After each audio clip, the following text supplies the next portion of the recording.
So it's the day after the moon was waxing.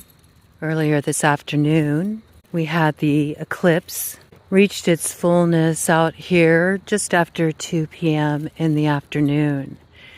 And I was up all night as the moon was getting full. I usually I usually ride the ether when the moon is getting full. I can't help it. It is just such a time of potential. I feel like every time the moon is growing full, I just really feel the flow of that energy. And it helps me tap into the quantum field of innumerable possibilities. And my creativity gets activated. It happens every time.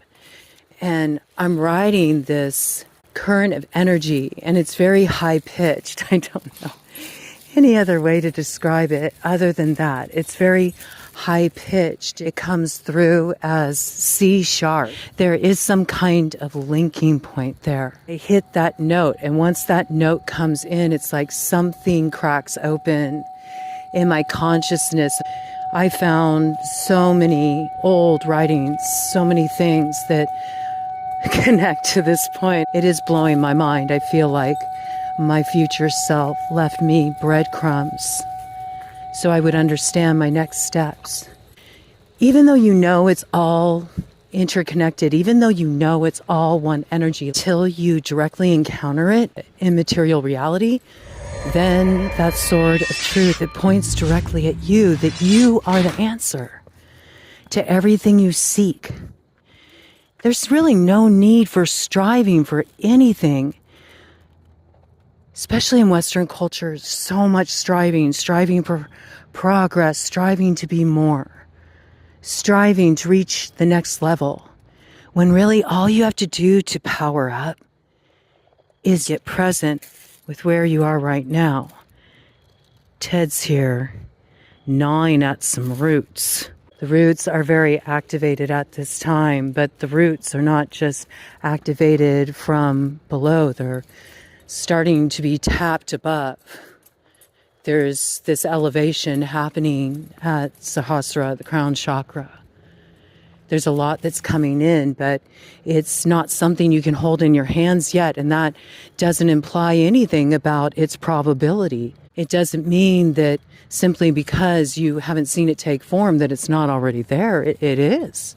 Your choice. Do you want to do what's necessary to bring it into being? And that's what really requires commitment. Commitment. It requires an active will.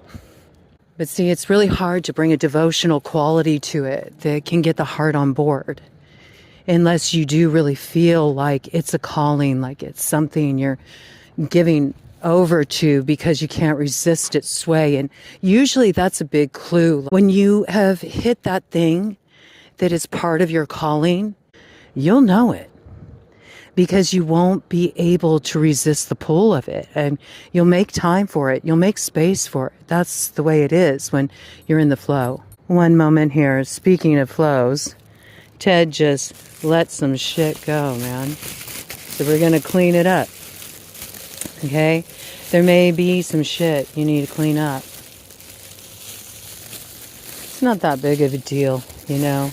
I think you'll be able to contain it pretty quickly here. If you haven't done it yet, you might really want to look at doing some kind of creative writing. But see, I think you'll be really facilitated in letting that shit go. Ted was quite cooperative here, and he actually did it right next to a garbage bin. So lucky me, I don't have to walk around holding this shit with me. And onward we go, Mr. Ted. So yeah, just walking with my fetch. These are going to start to be some fetch transmissions. This is what I like to do. I like to take him with me. Tonight we are out walking, enjoying the moon. I'm just kind of letting myself wander off into the alfalfa, esoterically, like let my consciousness take me for a ride, even though my feet are on terra firma here, and just see what comes through. Tonight, very different. The moon, so bright, so luminous, so beautiful, like a gleaming pearl in a calm sea. Very low visibility with other stars right now. There's a few of them up there. I see a few of them, but it's not like it was last night. Totally clear. There's no clouds in sight. So see, I feel there is a big clearing that has occurred here.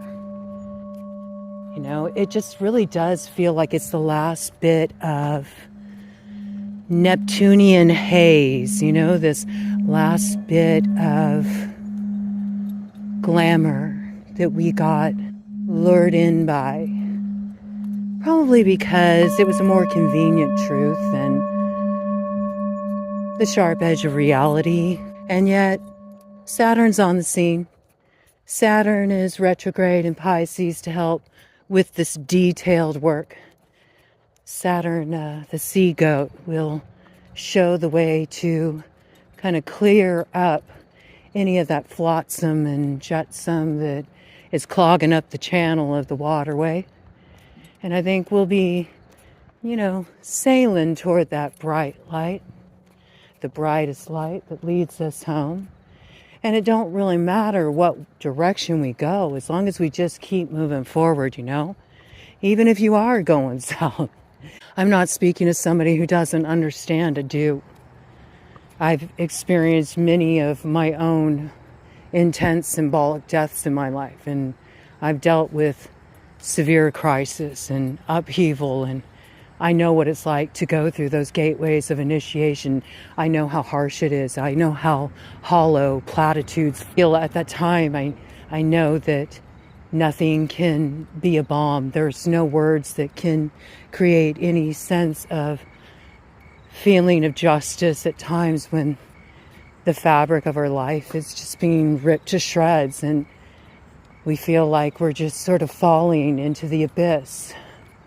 But when we fall into the abyss, you know, the abyss is just the deepest part of ourselves that's calling us to really tap what we wouldn't be able to see any other way.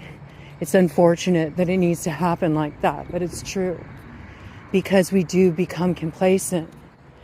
And I don't know why humans are like that, but we are. We resist change.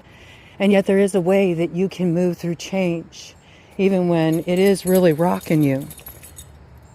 Where, as you sit there and pull up a chair for what's difficult to face, whether that's pain or your fear or your anger or your sense of injustice or your sense of inequity, whatever it may be, what you really do come to realize is that a certain quality comes through that's essential. Be able to flow with these experiences and to invite in a little room for grace, and that quality is reverence. Some experiences, some chapters you close, some things that you go through, some healing processes, you can have support for part of the journey. But at some time, and this is the lesson of the South Node, this is the lesson of the Hermit, and what that lantern is all about, the light that can only be found within one's own darkness. And that's something that can only be understood once you've done that deep dive and you've entered that waterway of transformation and you've poured it all out, all of your old reflections, and you've seen them for the illusion they are, and you've shattered all your misconceptions, and you get down to the bedrock of your being, and there you find yourself. And you find that I am consciousness. And when you're in that place where you're doing that process of unraveling, there is not anything that anybody can say or do to lessen the intensity of it, to explain it to you. It's nothing that can be articulated. It is a labyrinth of sorts, and only you know the way to its center. And so anybody else's counsel will really fall flat. There are times when you have to go on that journey of integration and healing alone. There needs to be more respect, more reverence held around healing processes. There needs to be more understanding that sometimes the greatest balm is silence. Sometimes to be alone is not to be exiled. It is not to be abandoned. It's actually to be found.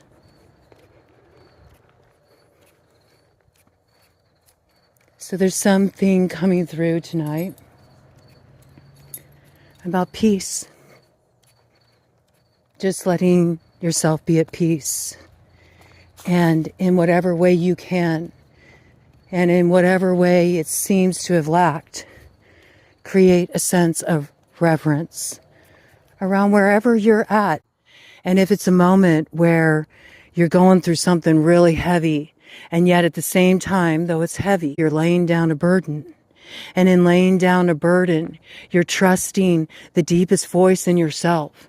And maybe it is something you have fear around, but you have the courage to face it, and you never were able to before. Well, that too is holy, holy, holy. And there's nothing that anybody can say to you at that point to define your experience or to act as any guide. Because when you're going through the gateway of initiation, it's all about activating the way shower, and that's within you. You are the way through.